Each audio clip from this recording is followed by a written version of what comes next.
Yeah. So you're coming to New Brunswick, and it's the only concert you're doing here for this tour, the 2025 tour. It's been strange for the last few years. It's been really Christmas concerts that we focused on. And a couple of years ago, I got a call from a great musician that used to play in our band, and she's now actually the artist in residence going to be on Sable Island, Rosie Morrison. Oh, wow. And Rosie does the little church in Bedeck concerts. And she asked if I would come and do a show, and I did.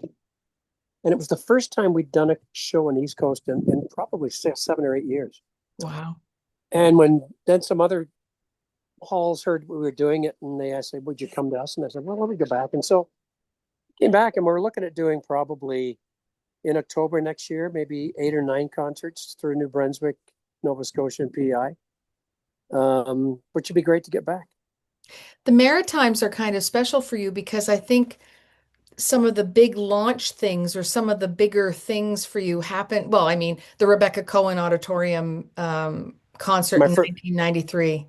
yeah, my first show ever. My Yeah. first show as a professional, because Let's talk. I had just finished a tour with the Chieftains, Yes. and I had a killer fiddler in that band by the name of Ashley McIsaac, Oh my goodness. Well, who Ashley's aunt was used to babysit my daughter. right. Well, Ashley was 17 at the time, and I saw him in a club, and I said, "Look, I've got to do a tour. Would you?" And I need a fiddle apparently, so would you do it? And he said, "Well, what does it pay?" And I told him, and sure enough, he agreed to do it. And it wasn't long after that when he did finish his tenure with us. The Chieftains called him right away, and they Yeah, hired him on. Yeah. right on. All right, let's talk a little bit about we'll talk about Perth Andover and your concert that's coming up here on Okay. September 13th at the very Okay. end of this, but we want to talk a little bit about kind of things. You didn't start out as somebody who was going to be touring around with a band and singing to the masses. In fact, it was funny because when I read your bio, everybody kind of sort of cursory knows about you, but I don't think they know, like the details are very sweet. When you look at where you came from and how you got here, it's not serendipity. It's like everything after you decided just to record those 12 songs for your parents for their 50th anniversary, everything was kind of like charmed after that, it feels like. So let's go back to that. How did all of Yeah. I this mean, begin? it was everything kind of just fell into place. Boy, I wanted to do a recording for my parents' 50th. I was working at the Toronto Sun at the time. But over my years at the Sun, the wonderful fellow that ran that operation was a guy named Doug Creighton. And Doug heard I would sing in with my group called the Mistletones at the time, but I was doing some other stuff. And he said, would you sing at this event or that event? And I always did. It was great. So when I needed to record the album, I asked some of the people that I had performed for if they would finance it. And they said, of course. And so, I mean, I got the funding for it, went into the studio and recorded it. But if we take a step back before that, because the next step after that is because of what happened before that.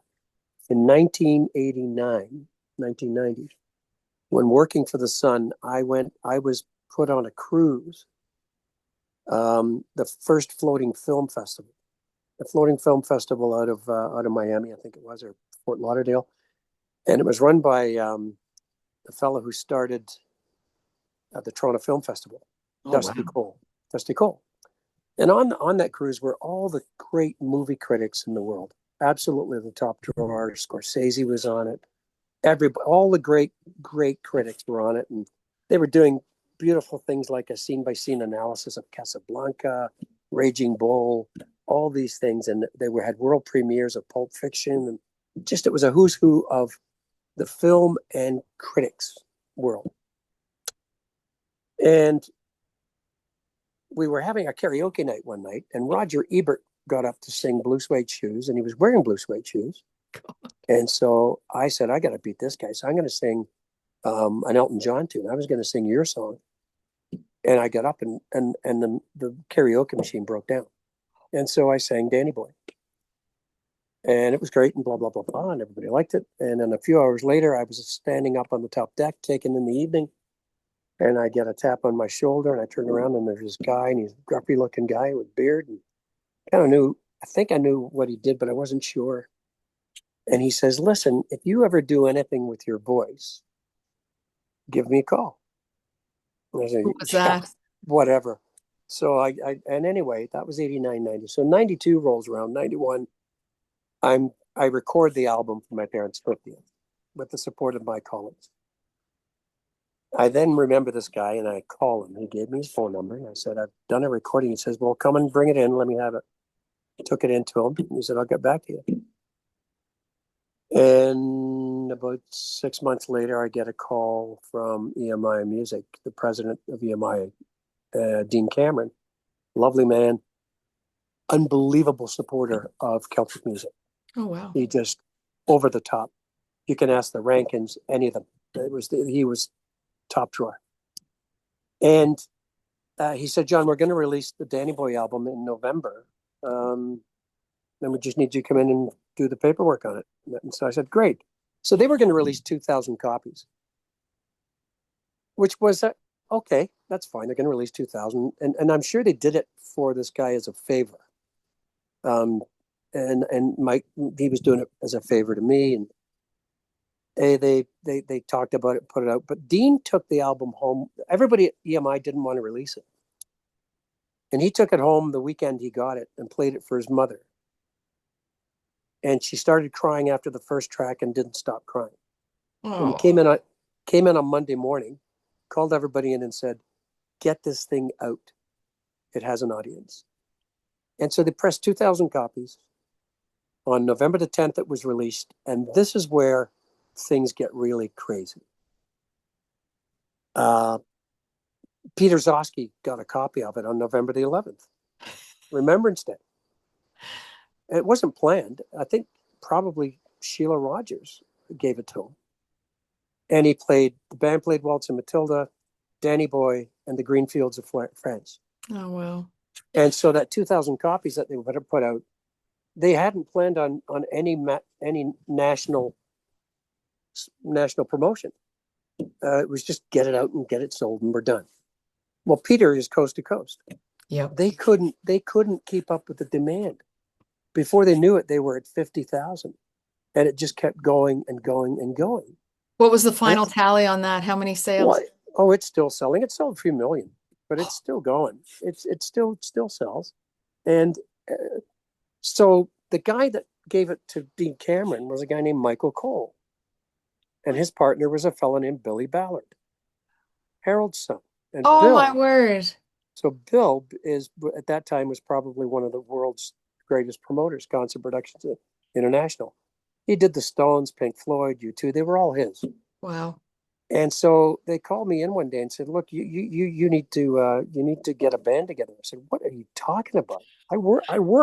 You're I have still a in the job." circulation department at the And they Toronto said, "Well, Sun. you're going to have to get a band together."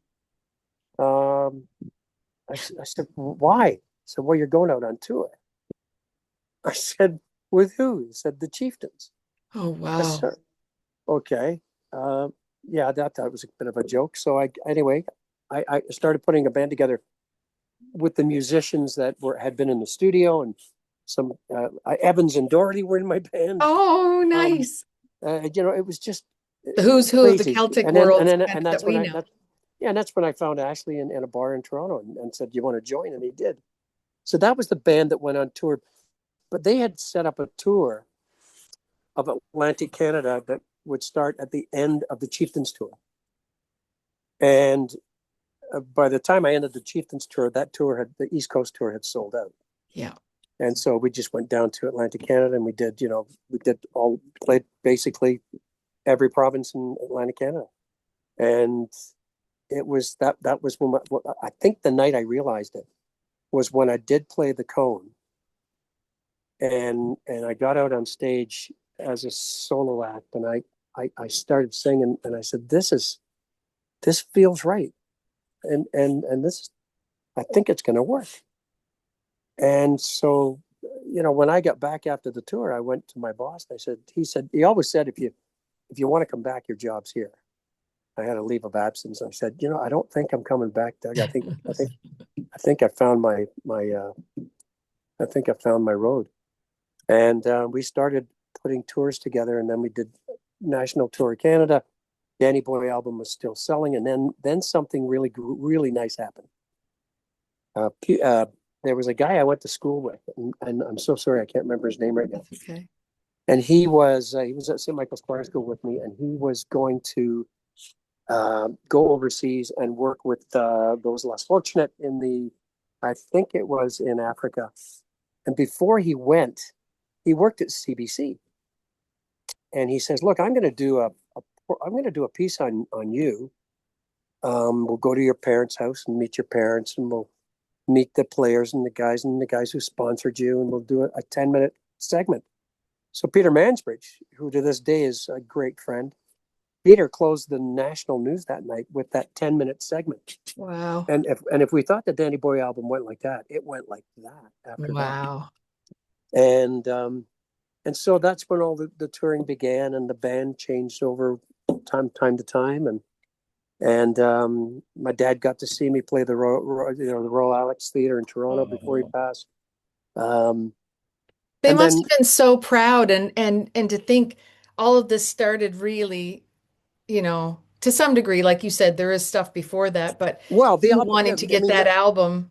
I mean, the content of the album was there's 12 kids in our family, 7 boys, 5 girls. And on Fridays and Saturday nights from time to time, we'd all get together, and each of us had our own song. I could sing, my brother would sing, the band played Waltz and Matilda, and Oh, everybody knew that was his song. Or my sister would sing The Dutchman, that was her song. And so what I did was I recorded all those songs as 12 songs. Danny Boy was mine, but my mother liked the accompanied version. My dad liked the a cappella acapella. version. So I recorded it on the album twice. Oh, So wow. they each had their own version. But that was the crux of the Danny Boy album. And after that, of course, and I mean, it was a license with EMI, and it was massively successful. And so we continued to record albums after that. And then eventually, when EMI disappeared, I just continued to record my own albums. And we just finished one now that comes out out this month. Yes, and Um, that's the one that I think will be given to the VIPs, isn't it? yeah, it's called Scrapbook, Yeah. and it's got friends I've met over the years. Davy Spillane, who is the #1 Irish piper in the world. He's the guy Oh, who wow. played here at the top of the movie Titanic and Riverdance and all that. And he's done 3 tracks with me. Mickey McConnell, God rest him, passed away last month. Mickey, we do one of Mickey's songs called "Supermarket Wine." It's a story of unrequited love, and it's a beautiful. Oh. It's about his first girlfriend. And then I do a song with Larry Gowan, who's the lead singer for Styx. And As Lawrence in and Lawrence Gowan, as in the yeah, other that he was his own entity in the yeah, 80s. See, I'm yeah, I'm an 80s kind but of. we grew up as neighbors in Glasgow, and Really? didn't know it, but our mothers knew it. So they immigrated to Canada, and then we immigrated, and there was a bit of something on the news about us when we immigrated. And Lawrence's mother said, "That's that family from our neighborhood." Oh my And word. so, and that was it. But I only found that out in 1993 when I met Lawrence.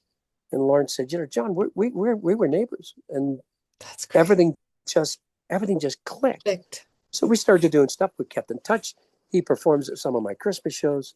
We've recorded together, and we did a song a number of years ago.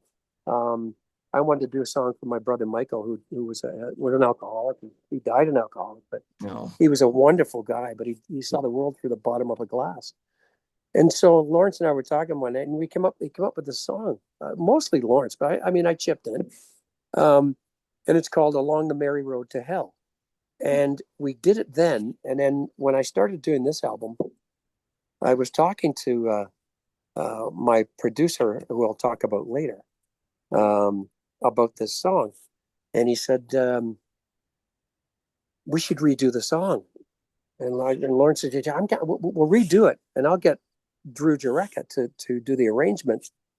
And Lawrence, once he played it and did it, he said, "I'm going to put this on my new album too." He's got one coming out this year. But it's amazing how these little connections, we've always stayed friends. And then, I recorded another song I wrote for an album a while ago called "Somewhere in Me," which is about my parents, and it was written by Mark Lalama for me, as he says, everybody needs a my way. He says, "John, this is your my way. It's about your Oh, family." wow. And I said, "Great." And so I listened to it and we played it. Mark Jordan got a copy of it. And Mark listened to it and he calls us up and he said, this is a guy that's written Marina Del Rey and a whole bunch of other stuff, right? He says, "This is the best song I've ever heard." Oh, my word. I said, "Really, you think so?" And he says, "Yeah." And I said, "Well, do you want to record it and I'll put it on my album?" "Sure." Word. So Mark recorded the song. So that's the track that's on the new album. Lawrence is playing on the new album and singing on it. He plays Wow. piano and background vocals. And of course, Davey does what Davey does with the Irish pipes on it. So that's what Scrapbook is all about. And in the spring of next year, I'm going to release a so-called greatest hits. But basically, that's me just saying, these are all my favorite versions of these songs Yeah. that I've recorded. And so that'll come in probably March. So this was a big year for you. You turned 70. Yeah. How does that feel in terms of your career? Because 70 to me feels like the new 50. 70 isn't the 70 that we grew up with. Yeah, I am not, I'd like to say, everybody says, "Oh, you got to slow down." But in the last 4 or 5 years, we've really only done what we want to do as a band. I've got Jason and Drew and Mark and Brian, and these guys have been with me forever. And so we do that. We have what we call annuals that we do. Hmm.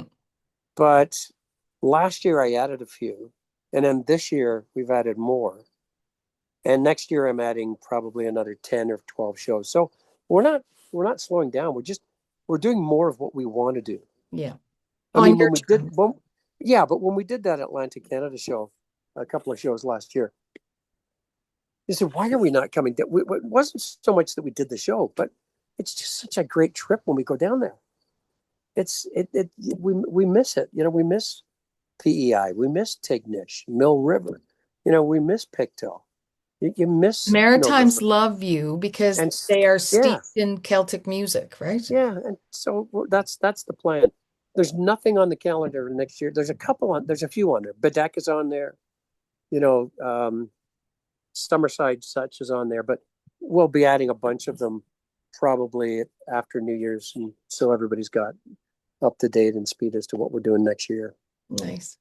Let's talk a little bit then about we talked about your history and how it started, but there's also like you talked about kind of your connections with some really big people in the film industry and things, but um my father remembers or used to remember because he's passed now, but he was watching you at the DNC um, when you were basically singing, I believe. You made these connections with Ted Kennedy. You sang at his funeral. You're just not like a Canadian icon. You're North America. Well, I did 19. What happened was we were trying to break into the U.S. This is hysterical. So there's a guy down there. There was a fellow. His name was Ed McDermott, and Ed was the uncle of a fellow named Terry McDermott, who was married to Pam, and they still are, and Pam was someone that worked on the Hill. Wow. She she worked for a firm that managed politicians and buy that kind of thing. And her partner was Tommy O'Neill, who was Tip O'Neill's son, the Speaker of the House. And Ed got a copy of this CD. The EMI US blew it when they released Danny Boy. They changed the title to Battlefields of Green and changed the cover, and it just didn't make any sense. No. If they'd left it the way it was, it would have been fine. But he found a copy of this in a music shop in a bin, and it had John McDermott on it. And he bought it because we had the same last name. That's it. He took it home and he listened to it, and he thought, this is great. So he took it to Terry and said, Terry, you got to get you and Pay, you guys have to bring this guy down here and have him perform. And they're looking at him saying, we work with politicians. What are you talking about? The guy's a singer. No, you got to bring him. He was relentless. Finally, Pam called Billy Ballard, who was managing me, and said, Bill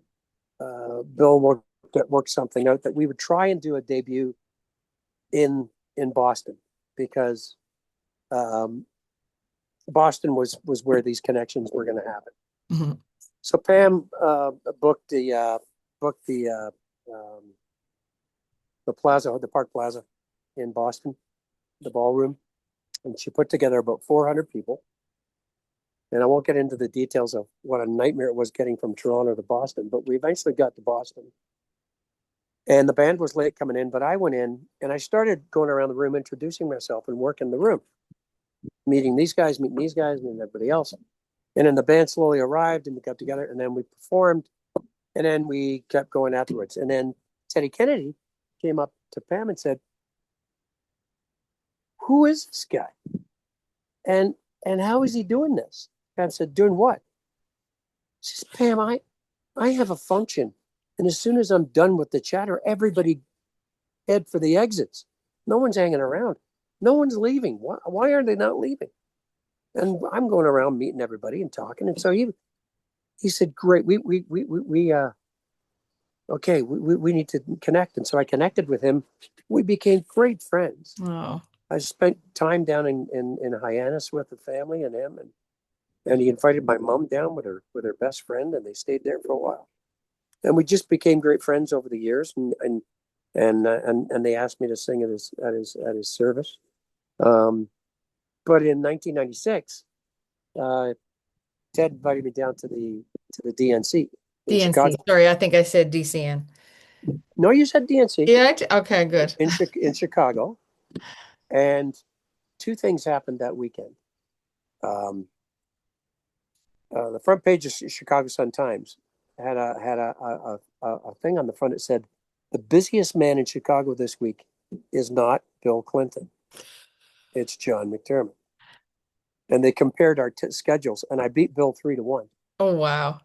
And the same thing in Toronto. On the front page of the Toronto Star, they had a picture of me performing with at the governor's dinner, saying, Canadian that launches career in U.S., blah, blah, blah. And the people I met through that, I still do shows for today. And I just talked to one now. I talked to the fellow, the governor of Oregon was at an event, one event, and this friend Bill from Portland said, John, can you come out and sing at this dinner? And I did, and we've been friends ever since. And Wow. I performed for him in Italy and Scotland and in the States. But those are the connections that we made. And then the Irish Tenors came along. Oh, I yes. was doing a PBS special, and we got a call from this Dutch company who said, we're trying to put together these tenors in Ireland. John's doing could we possibly connect the three of them together? And at that time, the tenors, Pavarotti and those guys were just monstrous. And so we were the next little thing coming along called the Irish Tenors. And so I went to Dublin to meet these two guys, Anthony Kearns and Ronan Tynan. And the chemistry seemed good. And so we did a show for PBS, filmed it in Dublin. And it was a massive success in the US. And then we did a couple of tours and toured the US. We're playing Madison Square Gardens for a couple of nights, and the United Center in Chicago for a couple of nights, the Greek in California. It was a really great experience. And that was 2000. And then in 2000, my mom passed, and I had to beg out for a number of reasons. I didn't want to, but I had to. It was a conscious decision to do it. Yeah. And start got back onto my routine of a solo career, and and the guy that ran the the Irish Tenors tour was a fellow from New Jersey, and he also managed Nana Muscuri. Oh, wow. And so Nana was doing a North American tour to kick off her world tour, and she was going to be doing it with as a reuniting with Harry Belafonte. Oh, wow.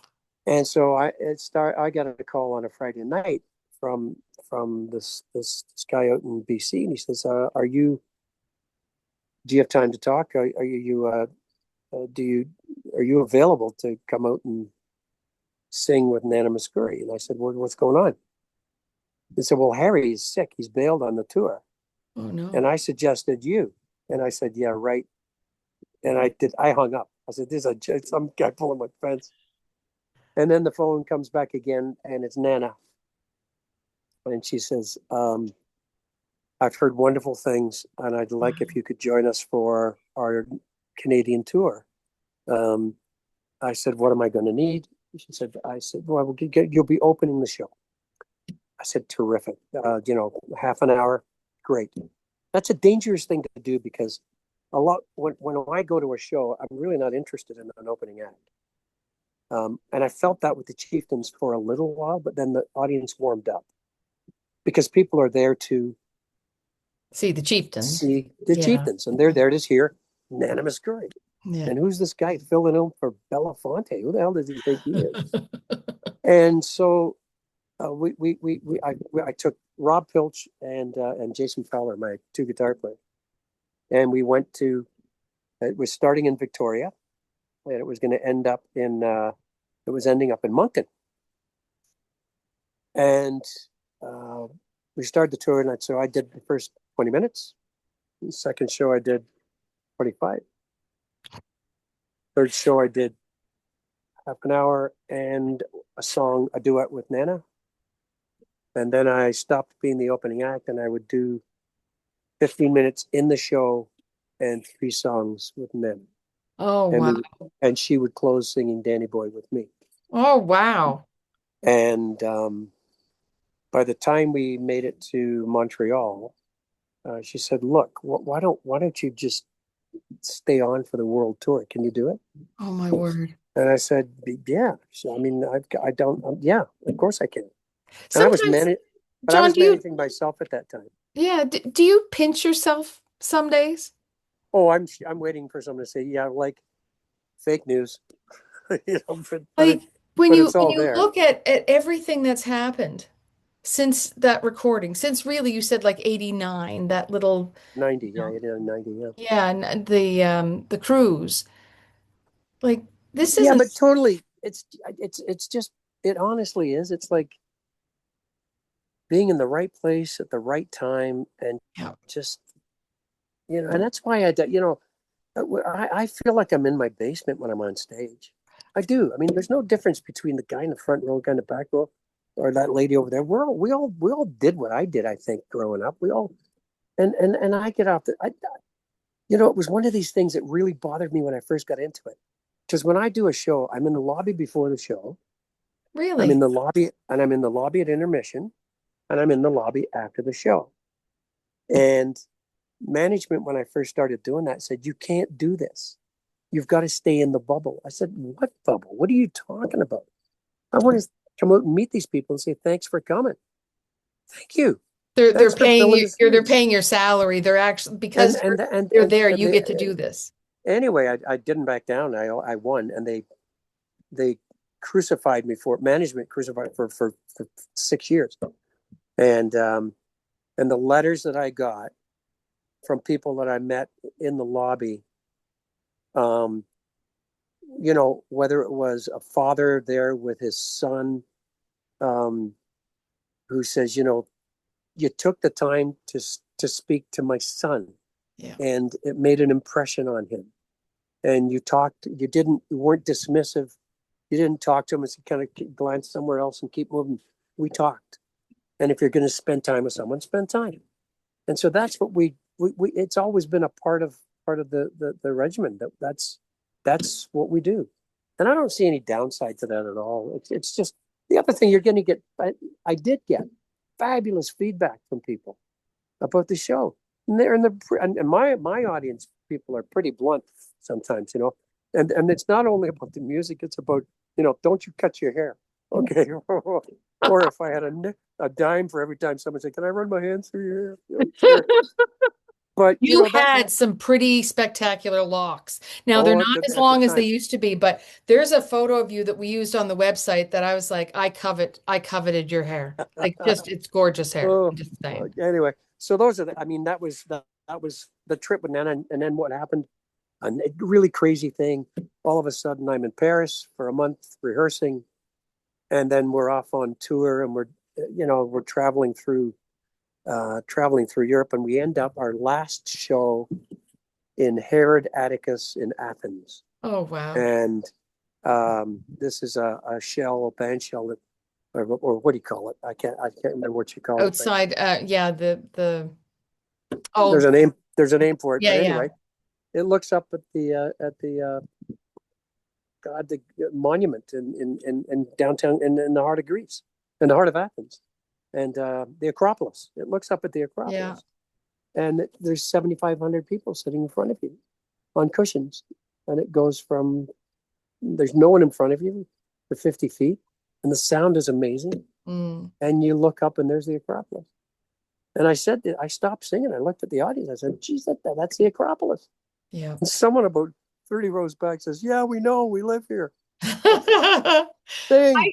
I could let you go on, but I think we're at the half an hour mark. I'm going to just throw out. So you know Terry Shaw, correct? Yes, I know Terry Shaw. And I'll tell you how I know Terry Shaw. So Terry Shaw is part of we should tell people, Perth Andover Rotary Club. He's also, I believe, a dentist, or possibly retired dentist now, up in Perth Andover. So he's the connection that's bringing you to Perth Andover. Yeah, and I was out on tour with Jimmy Flynn. Oh my goodness! And so I'm up in story about Jimmy Flynn after we finished this. So I'm up. We're back at the hotel, and I go up to visit Jimmy and his lovely wife. And I'm talking. I said, Jimmy, I can't even eat an apple. I got no bottom teeth. I says, I'm down to the bone. He says, let me see. I look at, and he says, oh, you got to go see Doc Shaw. You got to see Terry. I said, who's Terry Shaw? He says, I was just like a John. And look what he did for me and for Sylvie. But look at what he did for me. And he's got a beautiful set of teeth. I said, well, are they implants? He says, no, they're not. I said, okay, let's get him on. He phoned him right then. Terry says, okay, John, we'll take some pictures of your teeth and send them to me. I took the pictures. And I sent them to him. Back to Toronto, and I get a call. He says, well, when do you want to come down to Perth Andover? I said, can you do it? He says, eat a piece of cake. Why don't you? I was going down to, I said, I'm going to Tignish to go tuna fishing with the guys up in Tignish. What do I stop in on the way down? He says, well, why don't you stop in on the way down? We'll do all the measurements. And then you can stop on the way back and we'll do them. Oh, wow. I said, okay, we did that. So I did. I stopped on the way down, checked me out, went to Tignish, had a good time with all the boys up there. On my way back, stopped in at Perth Andover and got a new set of teeth. And Terry, and he did it in a day. He did it in a day and a half. And, wow. And who has a dentist who lets you stay at his house, cooks your meals, and takes you for a boat cruise? That's maritime hospitality. Oh yeah, well, him and his wife Benta, and it was fantastic, and we've been friends ever since. Wonderful. And whenever I go down east, I'm stopping in Perth Andover. Nice. To say hi to Terry. He's been a lifesaver as far as my jaw is concerned. And that's important for singing. So there you go. It is. So Terry had an idea with the Rotary Club. Yeah. To do this concert, and I said, absolutely, whatever you want to do, let's do it. And I hope we get a ton of people out, because we have with me. I have Maury LaFoy on bass, a brilliant musician. Jason Fowler, who's been with me for 25 years. Oh, wow. Terrific player. And Drew Jareka, who is a Grammy winner. He does arrangements for Dua Lipa. And my word. And he comes out with me. He loves to perform with me, and he produced the song along the Merry Road for Hell, along the Merry Road to Hell, with Larry and I, and he is a brilliant musician, and he's also a great guy. So September 13th, that's a Correct. Saturday. Yep. It's at the Andover Elementary, 7:30. Yep. Again, I'll mention that it's the only New Brunswick stop on your 2025 tour. Money is going. It's the last show on Eastern Canada that we're doing this year. Oh, nice. Yeah, so And that's and all the money is going to Making a Difference Food Bank and the Grace Notes Music Academy. There correct. are only 550 tickets being sold. 80 are VIP tickets. So, Right. and preferred seating, and they'll also get an autographed, signed copy of your newest CD, which is Scrapbook. Scrapbook, and we're going to meet and greet as Oh, well, so that'll be fun. I'll be in the lobby before, so excellent. and after as well. So yeah, So, yes, the school lobby. I yes. love that you're not that playing small places is not a big thing for you. Some people don't do that. No, no, it's you go with. I play churches all the time. I have my next 3 gigs are in churches. How's that? That's perfect. Yeah. Ticketpro.ca is where you get it. Regular seats are $40. And I'm just gonna throw it out there again. My mother and my aunt are in love with you, Oh, Brenda and Barb. So do a shout out for them so that they can know that, and they've seen you I'll and do that. They're still my adore heart. you. Yeah. And I won't be able to. I'm actually going down for one of my mom's appointments this week, so I won't get a chance to go to that. But I do hope to see you when you come back next year. You betcha. All right, thanks so much. And I can't believe technically then that means Terry Shaw is only, what is it, what do they call it? 1 degree. 1 degree away from Dua Lipa. Does his kids Yeah. and possibly, relatives, the young relatives know that? I don't know, but this guy is a musician of extraordinary talents. Very good. Thanks so much, John. Beautiful backdrop, by the way. Show them where you live. Oh yeah, take a look here. On the Georgian Bay.